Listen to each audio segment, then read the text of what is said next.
반갑습니다, 여러분. 강승입니다. 자, 수능 특강 윤리 29번째 시간입니다. 여러분들 오늘도 윤리 1등급으로 갈 준비가 되셨나요? 자, 오늘 이 시간에는요, 지난 시간에 서양 현대 윤리에 관한 이론을 정리했었는데요. 그것과 관련된 문제를 풀어보도록 하겠고요. 그 이전에 세계 윤리라는 부분에 대해서 정리를 해보고 넘어가 보도록 하겠습니다. 그래서 오늘은 크게는 두 가지 주제를 여러분들이 확인할 수 있는 시간입니다. 자, 여러분들 교재와 마음의 준비 다 하셨죠? 그럼 시작하겠습니다. 자, 오늘 세계 윤리를 들어가 볼 텐데요. 이 세계 윤리라고 하는 것은 어떠한 관점에서 우리가 접근해야 될까? 선생님과 함께 그림 보시면서 한번 생각해 보도록 하죠. 자, 선생님이 가져온 그림을 보시면요. 후쿠시마 원전에 해결료 저장 수조에 물을 뿌리는 모습입니다. 이제 이렇게 노력을 했지만 현재는 방사능 수치가 7등급까지 올라갔어요. 그런데 이 모습을 보면서 어떻습니까? 일본만의 고민으로 남아있던가요? 가까운 곳에 있는 우리나라뿐만이 아니라 먼 곳에 있는 다른 나라들도 이 사건에 관해서 굉장히 관심을 갖고 여러 가지로 요구를 하고 있죠.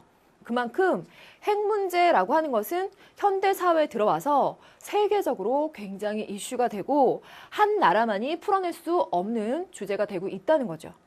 그리고 옆에 있는 그림을 보시면은요, 이게 다른 그 도와주러 온 사람의 손이고요. 이 손 위에 그 아프리카의 기아, 식량이 부족해서 오랫동안 굶은 아이의 손이에요. 그래서 이걸 보니까 어때요? 우리는 오늘 급식 맛있었어, 맛 없었어 이걸 따지지만 이런 아이들은 당장 오늘 먹을 음식이 없어요. 그래서 굉장히 힘든 삶을 살고 있죠. 이런 문제들을 보면 어떨까요? 이 문제 역시도 그 나라 혼자서 해결할 수는 없다는 겁니다. 이렇게 핵 문제라던가 식량 부족, 기아 문제, 그리고 전쟁 문제 같은 것들은 더 이상 한 나라가 해결할 수 없고 여러 나라, 전 세계들이 함께 고민하고 해결해야 될 문제인데, 그럼 이런 문제들에는 어떤 윤리가 필요할까? 우리가 배웠던 소크라테스, 플라톤, 아리스토텔레스, 경험론, 합리론 이런 기준들을 들이대서 핵 문제 해결할 것인가, 기아 문제 해결할 것인가 얘기가 될 수 있겠느냐? 아니다. 이제는 뭔가 새로운 차원에서의 고민과 대안이 필요하다라고 하는 것이 오늘 배우실 세계 윤리입니다. 자, 그러면 선생님과 함께 세계 윤리에 관해서 함께 정리해 보도록 하겠습니다. 자, 선생님과 다지기 들어갑니다.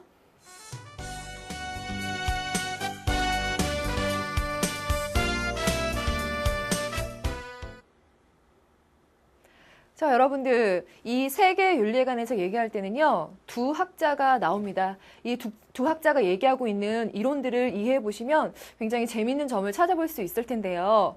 혹여 어떤 친구들은 세계 윤리는 그냥 좋은 얘기 하는 거지, 그냥 일반적이고 보편적으로 그냥 선한 방향을 제시하고 있는 거 아니야? 라고 하면서 그냥 지나칠 수도 있겠지만, 이게 수능에도 나와서 또 한 가지는 굉장히 현대적으로 중요한 이슈 중에 하나여서 여러분들이 좀 재밌게 배워보셨으면 좋겠어요. 자, 먼저 이 두 학자 중에 첫 번째 학자 얘기를 해볼게요. 피터 싱어라는 학자입니다. 자, 지금 이 사람은요, 그 프린스턴대에서 생명 윤리에 관한 그 강의를 하는 석좌 교수로 있는 사람이거든요.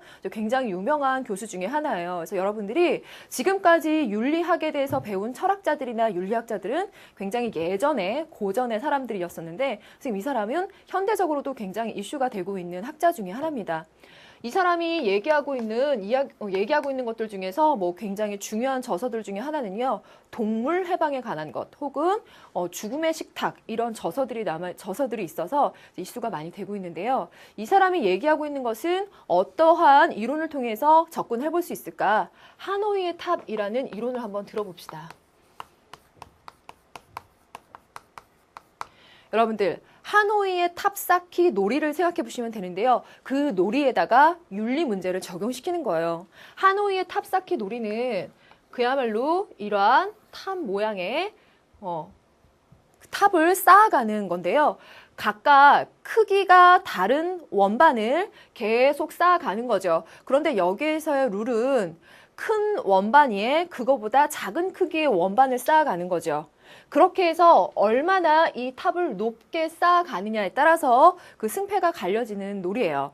자, 그랬을 때 이 하노이의 탑 쌓기 놀이의 룰을 윤리 문제에 적용을 시켜본다면 이 탑의 높이 위로 올라갈수록 폐쇄적인 윤리가 됩니다. 즉 배려의 범위가 좁아지는 윤리가 되는 거고요. 이 밑으로 내려올수록 개방적인 윤리가 되는 겁니다. 그러면 맨 위에 부분에서 얘기하고 있는 그 윤리의 대상은 뭐냐면요. 바로 나, 자기 중심적인 윤리인 거죠. 그것으로부터 시작해서 어느 방향까지 넓혀지는지 얘기를 해보면요. 뭐 나와 같은 민족 들어갈 수 있고요. 국가 들어갈 수 있고요. 또 그것에서 넘어서서 인류라고 하는 부분으로 갈 수도 있어요. 그런데 그것보다 더 확대가 돼서 생명을 가진 모든 존재, 고통을 느낄 수 있는 모든 존재에게까지도 넓혀지고요. 그리고 마지막 단계는 전체론이라고 해서요. 이 세계에 있는 모든 존재까지 윤리적인 배려의 범위가 확대되는 것이 피터 싱어가 말하는 하노이의 탑에다가 윤리를 적용시킨 경우입니다. 그럼요, 여기서 말한 이 모든 존재라 함은 무엇일까요? 고통을 느낄 수 있는 존재라고 했을 땐 우리는 생명을 가진 생명체, 생물들을 생각하죠. 그런데 무생물까지 포함하는 거예요. 고통을 느끼지는 않더라도 우리가 살아가는 데 있어서 함께 있는 존재들, 예를 들어 공기, 물, 토양과 같은 다른 그런 존재들 자체도 우리가 윤리적으로 배려해야 될 대상이다라고 생각하는 그 범위가 넓어져야 된다라고 보는 것이 그의 이론입니다.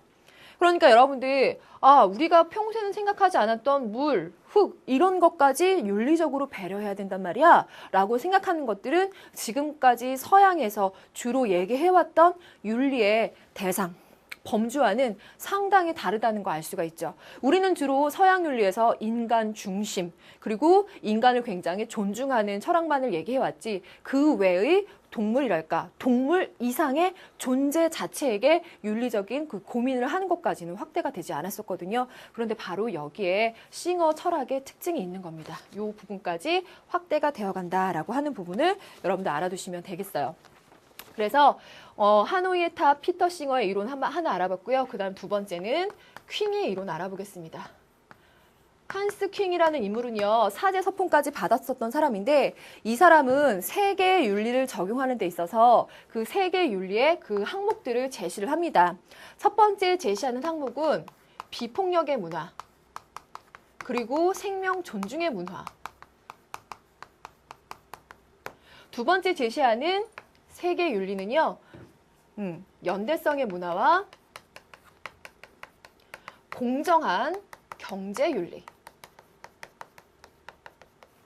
그리고 세 번째는 관용과 다원성의 문화. 그리고 진실한 언행을 강조하는 문화. 그리고 네 번째는요, 평등과 남녀의 동반자 정신까지 강조합니다. 이 네 가지 항목들을 통해서 퀸은 우리 세계가 지향해야 될 윤리의 방향을 제시를 했어요. 그럼 여러분들, 선생님이 피터 싱어와 퀸의 가장 대표적인 그 세계 윤리를 얘기할 수 있는 항목들을 말씀드렸는데요. 그러면 이런 세계 윤리가 등장하게 된 배경 자체가 무엇인지 둘을 통해서 한번 다시 정리해 보도록 하죠. 자, 우리 지금 현대 사회를 보게 되면은요, 가장 큰 문제점이 전통적인 윤리 혹은 가치관이 상실되었다는 겁니다.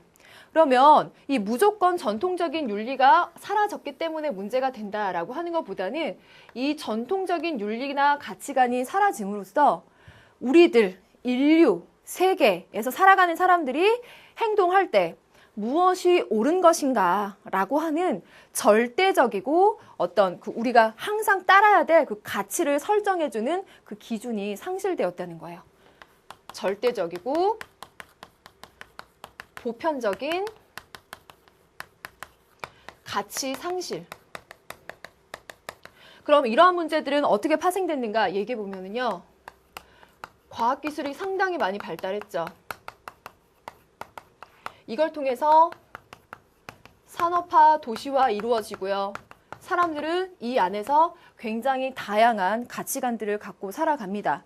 그리고 우리나라의 경우만 보더라도요. 우리가 굉장히 중시하는 가치들 중에 무엇이 있을까요? 경제적인 가치. 황금 만능주의라고 하는데요. 경제적 가치만을 지나치게 강조하는 경우가 있죠. 그리고 우리가 특히 서양의 문물을 얘기할 때요. 서양에서의 절대적이고 보편적인 가치가 이제 더 이상 그 생명력을 갖지 않고 많은 사람들에게 외면당하고 있다라는 거. 거기에는 지금까지 너무 인간 중심의 가치관들이나 문화를 형성해 온 것들에 대한 자기 반성도 들어가 있겠죠. 이러한 요소들이 바탕이 돼서 더 이상 전통적인 가치관에 대한 신뢰가 깨지고 절대적이고 보편적인 기준이 사라짐으로써 이제 새로운 윤리가 필요하다. 모든 세계, 현대 사회에서 나타나는 문제에 적용시킬 수 있는 그것들이 필요하다. 특히나 그런 원인 중에 하나가 되는 것이 핵 문제, 전쟁 문제, 식량 문제 이런 것들을 함께 해결해야 되는데 거기에는 이것이 아니라 바로 지금 말한 세계의 윤리를 적용하는 것이 좋겠다라는 대안이 제시된 겁니다. 그래서 이 세계 윤리라고 하는 것은요. 자, 이 부분은 집중해서 봐주세요. 세계 윤리는 지금까지의 윤리와는 달리 배려의 범위가 가장 넓혀진 윤리라고 정리하시면 되겠어요. 배려의 범위가 가장 확대된 윤리다. 그럼 이 배려의 범위가 어디까지 확대가 되었을까? 우리가 두 가지 정도로 정리를 해보죠. 하나는 그 대상이 누구까지, 그 다음 시간적인 면에서 어디까지 생각해 보면요. 그 대상은 우리 인간들, 인류뿐만이 아니라 생명을 가진 모든 존재들, 그래서 생태계 전체. 생태계 전체가 당연히 들어가고요. 그리고 하노이의 탑의 맨 아랫부분에 쌓고 있는 부분을 보니까 전체론으로 들어가죠. 그래서 이 세상의 모든 존재까지 윤리적인 배려의 대상에 집어넣습니다. 그리고 시간적인 면에 있어서는 현재뿐만이 아니라 미래의 문제들까지도 고려하는 것이 세계 윤리입니다. 자, 이렇게 해서 세계 윤리의 의미와 등장 배경을 얘기를 해봤어요. 그래서 이러한 공통적인 등장 배경을 갖고 앞에 말했었던 퀸과 싱어라는 두 학자가 세계 윤리의 구체적인 항목들을 제시했습니다. 그리고 이 중에서 시험에 대비해서 조금 더 집중적으로 많이 나오는 학자를 꼽자면 피터 싱어를 다시 한번 꼭 봐두시라고 얘기를 하고 싶은데요. 이 피터 싱어의 얘기대로 하노이의 탑대로 이 이론을 이해를 하다 보면 어떻습니까? 탑이 더 높게 올라가려면 아랫부분에다가 더 넓은 원반을 쌓아야 돼요. 즉 우리가 더 배려의 범위가 넓은 대상을 삼아야만 우리 인류가, 세계가 좀 더 윤리적인 방향으로 갈 수 있을 거라는 겁니다. 그래서 이 이론에 의거해서 본다면 우리 예를 들어 한 나라 안에서도 여러 민족들이 살고 있죠. 그 민족끼리도 차별이 이루어지고 남녀 간에도 차별이 이루어져요. 그러면 우리 사람들 간의 차별의 문제라든가 어떤 불공평한 문제에 대해서 문제를 많이 삼아왔죠. 하지만 이 학자들의 관심은 단순히 사람들 사이의 일이 아니라 동물들, 고통을 느낄 수 있는 모든 존재들, 그리고 고통을 느끼지 않는 무생물의 존재들까지도 범위가 확대되어 가는 거기 때문에 여러분들 새로운 관점에서 이들의 이론을 배워둘 필요가 있어요. 자, 그러면 이걸 현대적인, 그리고 우리 주변에서 일어나는 어떤 일에 적용해서 한번 이 학자들의 윤리가 왜 이슈가 되는지 한번 생각을 해볼까요? 화면 한번 같이 보실게요. 이제 이런 얘기예요. 이거 지우고 설명드릴게요. 근데 지금 보면 지난 겨울에 구제역 때문에 돼지들을 지금 매장하고 있는 모습이에요. 그리고 이 개는 선생님이 지난 강의에 얘기 드린 적이 있었는데 일본에서 그 사건이 터진 이후에 3주 만에 구출된 개의 모습이에요. 선생님이 이 돼지 사진을 가져온 이유는 그때 선생님이 그 왜 양주에서 9마리의 개를 죽인 청소년들의 얘기 말씀드렸었죠. 그 얘기도 말씀드리고 싶었는데 사진 자체도 너무 좀 안 좋고 그래가지고 이런 모습을 가져왔어요. 지금 이걸 보면요. 이 동물들도 보면 어때요? 인간들에 의해서 인간들의 어떤 질서나 삶의 문제 때문에 죽음을 당하고 있는데, 슈바이처가 얘기했던 비슷한 맥락대로 이 개의 문제를 보면 모든 생명체들, 인간뿐만 아니라 개라든지 돼지라든지 어떤 동물들도 자기의 생을 유지하고 싶은 그런 욕구와 욕망으로 자기 생을 유지하려고 하는 그 부분이 있어요. 그런데도 이렇게 강제적으로 죽음을 당할 수밖에 없는 거죠. 이런 문제를 피터 싱어나 킹의 입장에서 본다면 상당히 인간 중심적인 논리로 돌아가고 있는 거예요.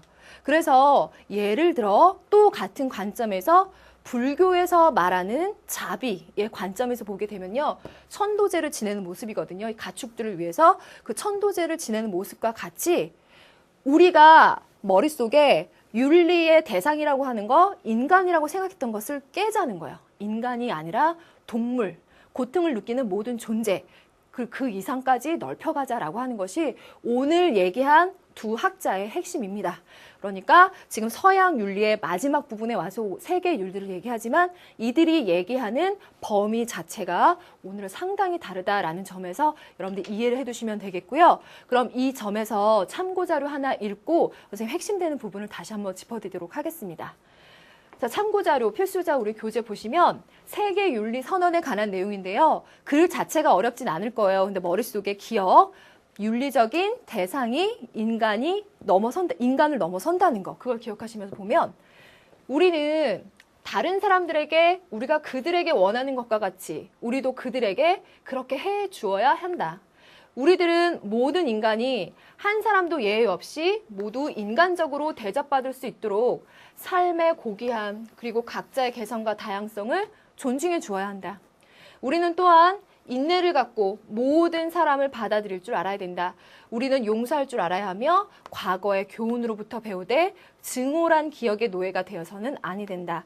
서로가 서로에게 마음을 열고 관용, 다원성이 필요한 거겠죠. 세계 공동체를 위해서 서로의 사소한 차이는 덮어줄 줄 알아야 하며 이렇게 해서 연대 관계 문화를 형성해 나가야 한다. 이것이 바로 현대사회, 현대세계에서 필요한 관용, 다원성을 바탕으로 한 세계 윤리 항목이라고 볼 수 있겠죠. 그럼 더 읽어볼까요?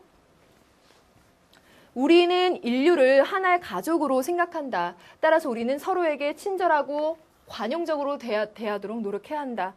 우리는 우리 자신을 위해 살아서는 아니 되며 남을 위해서도 봉사하는 삶을 살아야 한다. 그리고 우리는 어린아이들, 노인, 가난한 자, 고통받는 자, 장애자, 난민, 그리고 외로운 사람들을 결코 잊어서는 안 된다. 어떤 사람도 이류 시민으로 취급되어서는 아니 되며 또한 어떤 방식으로든 착취당해서도 안 된다. 그리고 남성과 여성 사이에는 차별이 있어서는 아니 된다. 또한 어떤 형태의 부도덕한 성적 관계를 가져서도 안 된다라고 말하고 있습니다. 마지막 페이지 하나가 남았죠? 어떤 형태의 지배와 남용이든 우리는 이를 뒤로하지 않으면 안 되고 비폭력, 상호 존중, 정의와 평화의 사회를 이루도록 노력해야 되고 남을 억누르거나 해치거나 고문하거나 죽여서는 안 되고 서로 간의 차이를 고착시키는 수단으로서의 폭력을 이제 버리지 않으면 안 된다라고 말하고 있습니다. 그래서 지금 이 내용들 보시니까요. 어때요? 선생님과 조금 전에 정리했었던 킹이 얘기한 세계 윤리에 관한 항목들이 글로 잘 정리가 되어 있는 거 아실 수 있겠죠? 그래서 이 부분도 여러분들이 한번 잘 읽어보시도록 하고요. 그럼 이제 세계 윤리에 관한 내용들, 퀸과 싱어가 나름은 좀 다른 관점을 갖고 있었고 싱어가 갖고 있는 좀 더 특징적인 면, 재밌는 면이 보여졌었는데 이것들을 어떻게 한번 짚어보면 좋을지 선생님과 함께 콕 짚어보겠습니다.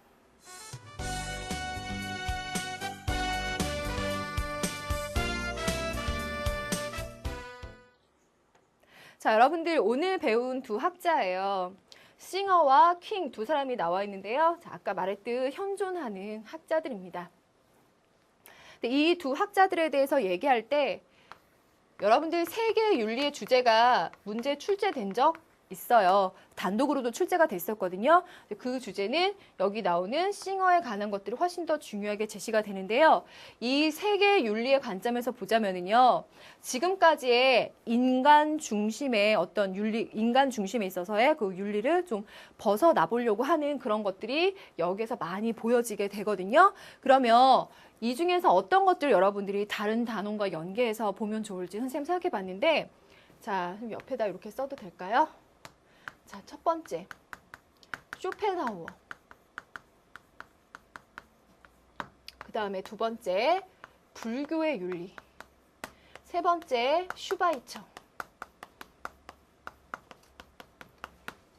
여러분들, 쇼펜하우어에게서 우리가 배운 내용이 뭐였었냐면, 그 생을 유지하기 위한 맹목적인 의지로 차 있는 그 생을 유지시키려는 존재자들의 고통, 그 고통 때문에 그 쇼펜하우어는 생 자체를 상당히 부정적으로 본 염세주의자였다라는 얘기를 한 적이 있었습니다. 그러면 그 얘기를 통해서 여러분들 뭘 알 수 있냐면요. 쇼펜하우어가 말한 그 생의 맹목적인 의지로 가득 찬 생을 살아가는 그 존재는 비단 인간뿐이 아니라 다른 모든 존재들, 생을 가지고 있는 모든 존재들, 생을 유지하려는 모든 존재들은 그 고통을 감수하면서 살아갑니다. 그러면 이것을 깨달은 우리들은 그 모든 존재들에 대해서 연민을 갖고 있을 거예요. 어떻게? 아, 나도 내 생을 유지하기 위해서 가진 욕구와 의지들로 인해서 상당히 괴로운데 너라는 존재 역시도 나와 마찬가지로 생을 유지하기 위한 욕구와 의지들로 가득 차서 너 역시 고통을 받고 있겠구나. 그건 비단 인간만이 아닌 너도 마찬가지겠구나. 라는 연민을 가질 수 있다는 겁니다. 그런 의미에서 보면 싱어가 말하고 있는 생명을 갖고 있는 존재, 또 고통을 느낄 수 있는 모든 존재들의 범위에 그 윤리가 들어갔었죠. 그것과 맞닿는 부분이라고 볼 수 있고요. 또 불교에서 말하는 자비의 윤리, 그리고 슈바이처가 말하는 생명 외경 사상.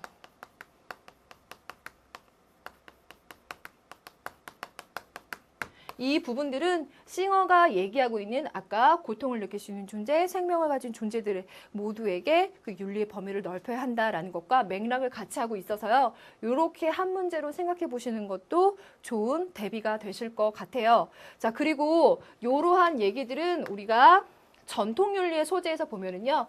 이 앞에 아래다 쓸게요. 전통윤리의 소재에서 보면 베이컨과 데카르트, 이런 학자들은 상당히 인간 중심적이고 인간을 우월하게 보는 세계관이나 가치관들을 형성해 왔다라고 현대사회에서 비판을 많이 받게 되는데요. 그런 것들에 비해서 특히 싱어는 인간을 초월한 윤리의 대상을 생각하고 있고, 그리고 킹이라는 사람은 특히 그 인간들의 굉장히 평등하고 그 존엄한 삶 자체를 존중하려는 부분에서 많은 점을 배울 수 있다는 것도 알아두시면 좋을 것 같아요. 그래서 두 학자 간의 어떤 공통점으로 보이는 것과 특히 싱어에게서 찾을 수 있는 다른 학자 혹은 학파와의 공통되는 점까지 한번 연결을 시켜봐 드렸습니다. 자, 그럼 우리 요 정도까지 확인을 해보고 나서요. 우리 교재에서는 어떤 문제를 제시하고 있는지 세계윤리에 관한 두 문제를 풀어보도록 하겠습니다. 자, 문제 한번 보실까요? 103쪽에 7번 문제 보실게요. 다음은 어느 선언문의 일부다. 이 선언문의 실천 지침으로 제시할 수 있는 것만을 보기에서 있는 그대로 고른 것은. 선언문이라는 말이 이미 나와 있긴 하지만 한번 보죠. 우리는 먼저 지구의 생태계 파괴를 비난한다. 그러니까 이제 인간이 아니라 생태계 전체로 윤리적인 대상이 향하고 있다. 그리고 우리는 생명의 가능성을 질식시키는 가난, 인간의 신체를 허약하게 하는 기아, 그리고 많은 가정을 파괴로 몰아넣는 경제적인 불평등도 비난한다. 우리는 많은 나라에 있어서의 사회적 혼란, 시민을 한계 상황에 몰아넣는 불의, 공동체를 파괴하려는 무정부주의, 어린아이들의 부당한 죽음을 비난한다. 특히 우리는 종교의 이름으로 자행되는 모든 공격과 징후를 비난한다. 지금 여기서 말하고 있는 것들은 현대사회에서 계속 이어지고 있는 해결되지 않는 문제점들인데 그것들에 관해서 비난하고 세계 윤리를 제시하려고 하는 거겠죠. 그럼 보기에서 그 지침으로 맞는 것을 골라볼까요? 마지막 부분을 보면 이러한 고통은 일어나지 않을 수도 있는 불필요한 고통이다. 왜냐하면 윤리의 근거가 이미 세계 속에 존재하고 있으니까 우리는 보다 나은 개인과 세계 질서로의 가능성을 제공하고 있고 절망으로부터 각 개인을 혼란으로부터 각 사회를 구해낼 수가 있다. 그럼 세계 윤리에 관한 지침으로 옳은 것 골라보도록 하겠습니다. 지금 이 지문 내에서 폭력을 배제하고자 한다라는 말을 이미 했습니다. 생명을 소중히 여긴다. 그리고 퀸이 얘기한 첫 번째 항목과도 맞닿고 있고요. 자연을 물질적 효용 가치의 측면에서 평가한다. 물질적인 효용 가치, 자연이라고 하는 대상이 우리 인간에게 어떠한 효용성을 줄 수 있는가? 저 나무를 베어다가 무엇을 만들면 참 높은 부가가치를 창출하겠다와 같이 인간이 자연을 사용하고 그 사용하는 목적에는 효용성을 두고 있는 것은요, 상당히 인간 중심적인 사고 방식이죠. 선생님 아까 말씀드렸던 데카르트나 베이컨 등에서 유발된 인간 중심적인 자연관을 말씀드린 이유가 이런 유의 오답지가 만들어지기 때문입니다. 니은을 빼주시면 되고, 종교적인 전통과 관습 체계를 보존하는데 힘쓴다라고 했습니다. 지금 이 사람이 갖고 있는 문제점은요, 문제의식은 전통과 관습 체계 이것 자체가 문제라는 것보다는 자기의 것만이 옳다라고 생각하는 관점에서 그것과 다른 전통이나 종교와 부딪혔을 때 더 문제를 유발시키는 것들은 옳지 못하다는 거죠. 어떻게 다원성과 관용을 발휘하지 못하는 거니까. 그래서 이것 자체는 정답에 들어가지 않아요. 리을, 연대성 문화, 공정한 경제 질서의 실천을 추구한다. 기업과 리을이 맞는 거겠죠? 그래서 이 문제를 보게 되면 우리 교과서에는 제시되어 있지 않은 세계윤리에 관한 지문이 실려 있어서 공부하기에는 참 좋은 자료인데요. 여러분들 집중만 조금 잘하면 이 문제 자체는 만약 큰 지식이 없다고 하더라도 정답을 잘 유추해 나가실 수 있죠. 그러니까 꼭 득점하셔야 되는 문제입니다. 그럼 다음 문제 볼게요. 이 문제 표 보니까 딱 누군지 아시겠죠? 싱어가 하노이의 탑이라는 게임을 윤리적 세계에 적용한 탑의 모양 제시한 거다. 그 진술이 맞는 것은 하고 얘기하고 있는데요. 하나하나 따져봐야 되겠죠. 자, 보시면 위로 갈수록 폐쇄적이고 아래로 갈수록 개방적이다라고 말씀드렸어요. 자, 나로부터 해서 전체론으로까지 가는데 가번 모든 사람의 인격을 단순히 수단으로 취급하지 말아야 한다. 칸트가 얘기했었던 중요한 명제긴 한데요. 지금 가번이 얘기하고 있는 것은 인간 존중이죠. 모든 인간을 존중하라고 하는 건데요. 지금 여기에서의 가는 국가를 중심으로 한 윤리죠. 인간 중심의 윤리와 국가 중심의 윤리는 지금 맞닿는 점은 없어요. 1번 빼주시고 2번 인간은 인성을 가지고 있는 한 모두 평등하다라고 했는데요. 문화권 중심이란 말과 2번 역시도 맞는 점은 없네요. 3번 가볼까요? 고통을 느낄 수 있는 모든 존재를 윤리적 고려의 대상으로 삼아야 한다. 세계 시민주의. 이 세계 시민주의와 고통을 느끼는 모든 생명을 가진 존재라는 의미랑은 또 맞닿진 않죠. 라번, 우리는 지구의 보존을 위해서 공기와 물 등에 대해 경외심을 가져야 한다. 공기, 물이라고 하는 것은 생명을 가지고 있지는 않은 무생물적인 모든 전체, 존재가 되겠죠. 마번에 적합할 거예요. 그럼 5번을 가볼까요? 현재뿐만이 아니라 과거와 미래 세대를 포함한 모든 존재를 배려해야 한다. 그것이 바로 전체론적인 관점에서의 맨 밑에 쌓여야 할 원반의 모양이겠죠. 그래서 5번이 정답입니다.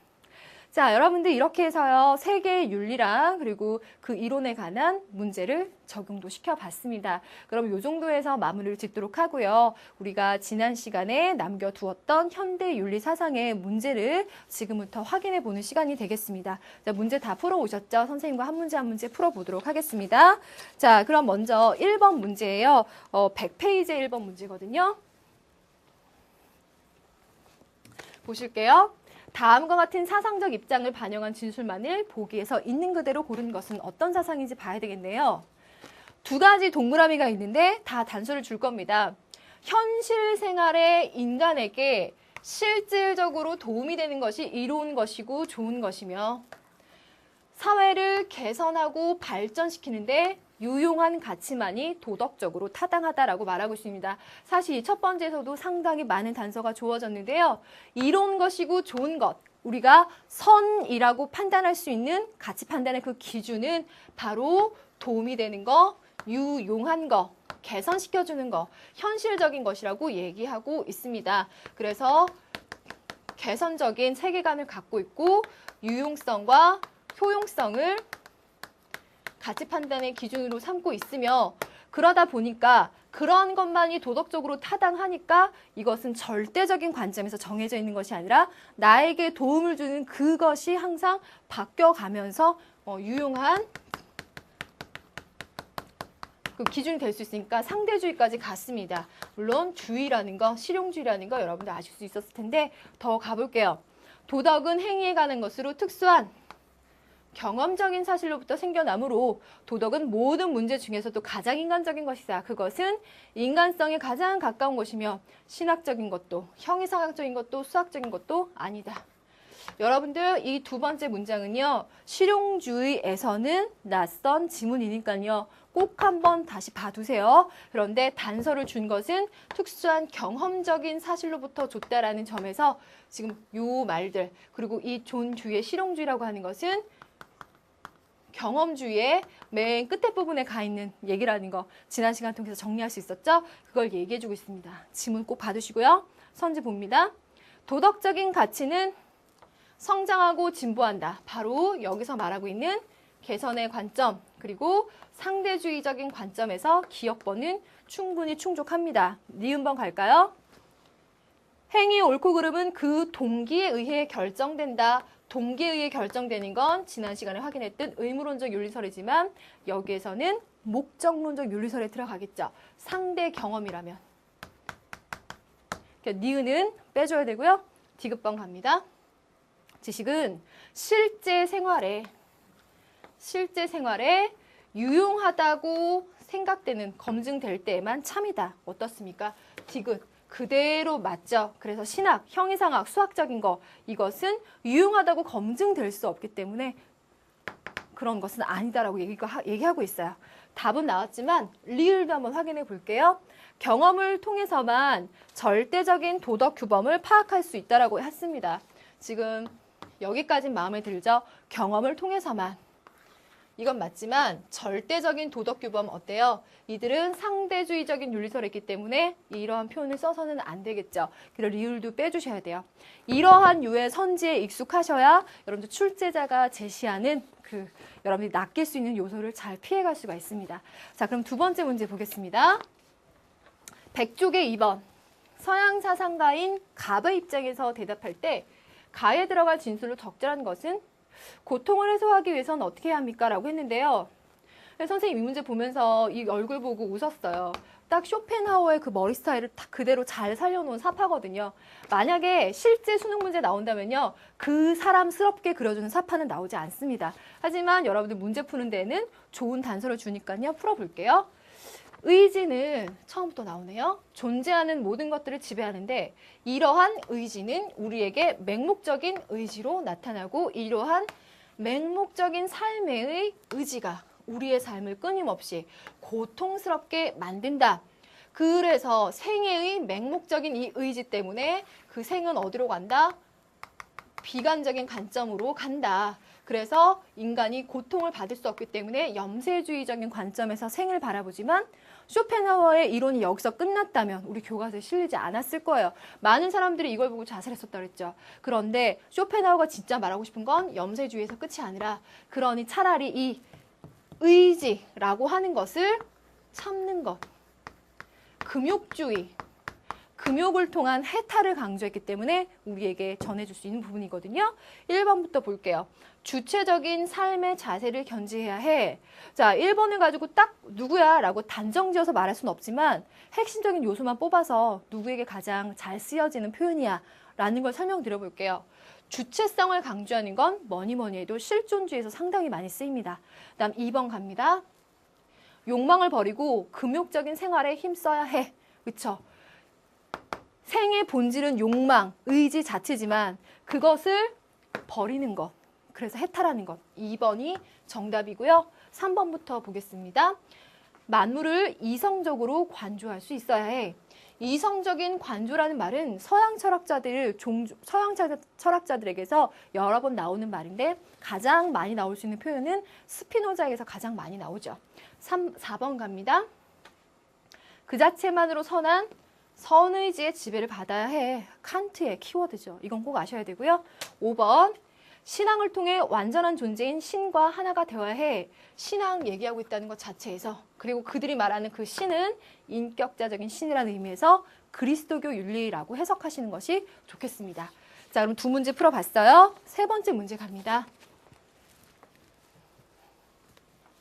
101쪽에 3번 다음을 주장한 사상가에 대한 설명으로 가장 적절한 것은, 본래 나에게 부족한 것은 내가 무엇을 인식해야 할 것인가가 아니라 내가 무엇을 해야 할 것인가 라는 문제를 나 자신과 완전히 해결하는 일이다. 문장이 길긴 한데요. 지금 보니까 이 학자, 철학자는요. 인식, 이성, 합리, 관념 이것에 관한 관심은 갖고 있지 않다라는 걸 여러분들이 감을 잡으시면 돼요. 그리고 나서 내가 무엇을 해야 할 것인가의 문제를 나 자신과 완전히 해결한다고 합니다. 나 자신, 주체적으로. 다음, 도대체 신은 내가 무엇을 하기를 원하는지를 아는 것이 중요하다. 나에게 진리가 되는 것을 발견하는 것. 내가 그것을 위해 살고 그것을 위해 죽고자 하는 그 이념을 발견하는 것이 필요하다. 그래서 내가 소위 객관적인 진리를 발견했다 하더라도 그게 나한테 무슨 소용인가. 그래서 어떤 관념이나 인식, 그렇게 해서 객관적인 진리를 알았다고 하는 것은 필요 없다. 선생님이 말씀드리기를 객관, 추상, 보편적인 진리를 관념적으로 아는 것은 나 현실에서의 나의 존재 문제를 해결하는 데 아무 도움이 되지 않고 나의 주관적이고 구체적인 삶의 모습을 설명하려고 한다라는 부분을 조금씩 감을 잡아가시면 좋을 것 같은데, 내가 그리스도의 윤리를 피력하고 개개의 많은 현상들을 설명할 수 있다 하더라도 나 자신과 나의 삶을 위해서 더 깊은 아무런 의미도 지니지 못한다면 그것이 나에게 무슨 소용인가? 지금 이 지문을 보시니까 그것과 같이 이것은 배제하고 있고 이것을 추구하고 있다라는 점, 그리고 신의 존재를 인정하고 있다라는 거. 그래서 유신론적 관점이라고 하는 두 단서를 찾아냈습니다. 그리고 거기에다가 나 자신과 나의 삶에서 내가 어떻게 해야 될 것인지 나 자신과 완전히 해결하겠다. 주체적인 삶의 고민, 삶의 문제를 생각하고 있다는 거. 그럼 어디까지 갈 수 있을까요? 실존주의. 실존주의에서도 유신론적인 실존주의를 갖고 있는 사람 누구?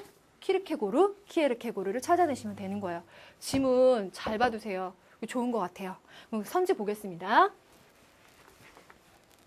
우주의 필연적 질서에 따른 것을 강조했다. 그래서 기계론적 세계관에 들어가는 것은 스피노자에 가깝죠. 2번, 인생의 목적은 쾌락의 추구에 있다. 에피쿠로스 학파, 쾌락주의에 있겠죠.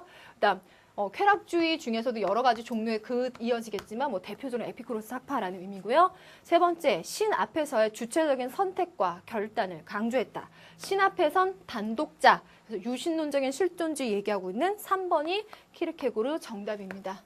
4번, 인간의 본성을 이성에 의한 사유활동에서 찾았다. 그럼 합리론적인 입장에 있는 사람인데요. 지금 여러분들 지문에서 알겠지만 주관적이고 구체적인 그 진리를 찾아내는 것이 의미 있다라고 했기 때문에 이것을 통해서 객관적이고 추상적인 진리 찾는 것 의미 없다 했습니다. 5번, 과학기술의 발전을 통한 이상사회 건설을 추구했다. 과학기술 발전으로 이상사회 건설 추구하는 것은 베이컨이 말하는 뉴 아틀란티스와 같은 그런 문장들이 생각이 나네요. 정답은 3번입니다. 그러면 다음 문제 풀어보겠습니다. 오늘의 마지막 문제죠. 갑의 주장에 대해 을이 제시할 수 있는 비판으로 가장 적절한 것. 그럼 두 사람은 서로 다른 차이점을 갖고 있을 텐데요. 자, 갑, 지식은 힘이다.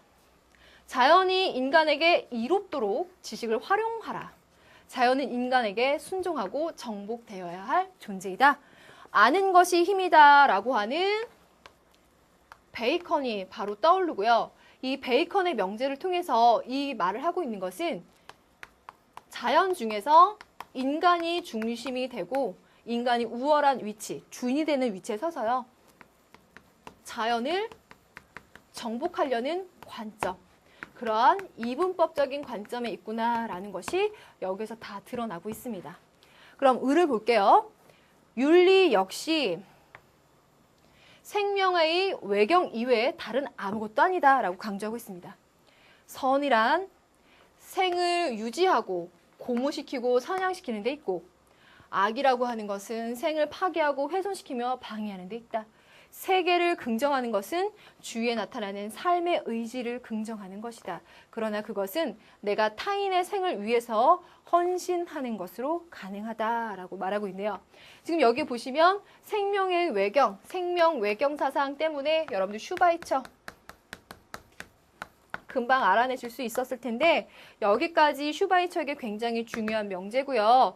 여러분들 여기에 삶의 의지라고 하는 주제가 나왔는데 의지라는 주제 생각해 보니까 앞에 풀었었던 쇼펜하우어도 생의 본질은 의지, 목적, 생명을 유지하고 싶은 목적 없는 맹목적인 의지라고 얘기했는데요. 그런 의미에서 쇼펜하우어는 그 의지를 좀 부정적인 측면, 염세주의로 가는 원인적인 면에서 볼 수 있다면 지금 여기서 얘기하고 있는 이 삶의 의지라고 하는 거 누구든 개든 인간이든 누구든 삶을 유지시키며 고양시키며 살고 싶어하는 그 의지를 우리는 북돋워 줘야 된다라고 말하고 있죠. 그래서 의지라는 같은 주제로도 여러분들이 그 두 학자를 복습해 보시면 어떨까라는 생각이 들었습니다. 물론 문제는 쉽게 풀 수 있겠죠. 슈바이처가 베이컨과 같은 인간 중심적인 학자에게 할 수 있는 말은 이것뿐만이 아니라 데카르트와 같은 서양의 전통적인 학자들, 인간 중심의 사고를 가진 사람들에게 할 수 있는 말이 있을 텐데요.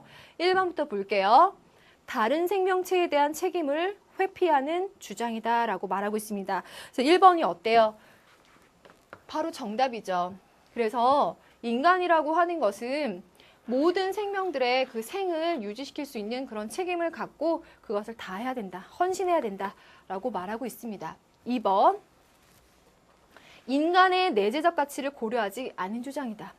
인간의 그 내재적 가치를 고려하지 않은 주장이 아니라 갑 같은 경우는 오히려 그 인간이 갖고 있는 인간의 가치 자체를 다른 자연보다 우월하게 보고 있죠. 2번 틀렸고요.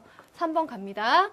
생명체들 간의 위계 질서를 파괴하는 주장이다 라고 한다면 어때요? 을 입장은 생명체 간의 위계 질서 자체를 인정하지 않기 때문에 이러한 반론을 하지 않을 겁니다. 4번 가시면 자연과학적 지식의 유용성을 무시하는 주장이다. 갑은 자연과학적 지식의 유용성을 강조하기 때문에 을이 비판을 얘기가 아니겠죠. 5번. 자연의 물질적 효용 가치를 반영하지 않은 주장이다. 같은 맥락에서 물질적 가치의 효용성을 상당히 강조하고 있으니까 을이 할 얘기도 아니라는 겁니다. 그래서 이렇게 해서 이 문제 풀어봤는데요. 이 데카르트와 라 메트리 이 부분이 전통윤리에 제시가 돼요. 전통윤리에도 데카르트가 나오는데 전통윤리에서는 데카르트가 동물기계론, 라 메트리는 인간기계론 이렇게 주장합니다. 이러한 점에 있어서도 그 전통적인 철학자들이 인간이라는 존재를 어떻게 보고 있는지라고 해서 그 문제로 만들 수 있는 소재가 되거든요. 그래서 이 베이컨 혹은 데카르트라고 하는 사람의 구도는 다른 학자들, 꼭 슈바이처가 아니어도 다른 누군가와 계속 붙여서 문제를 만들 수 있는 구도이기 때문에 여러분들 여러모로 한번 그 바탕은 잘 다져두시는 것이 좋겠습니다. 물론 선생님과 앞으로 공부하시면서 선생님 계속 강조드리고 문제 유형을 소개시켜 드릴 테니까요. 걱정은 하지 마세요. 자, 그러면 오늘 현대 서양 윤리의 4문제까지 해결을 해봤습니다. 여러분들 이렇게 해서 우리 서양 윤리 마무리가 되겠고요. 이 부분 잘 복습하셔서 실제 수능에서 꼭 좋은 점수 받을 수 있길 바라고요. 우리 이제 다음 시간부터는 사회사상으로 들어가서 남은 산 하나를 더 넘어보도록 합시다. 자, 여러분들 수고 많았습니다. 다음 강의에 봬요.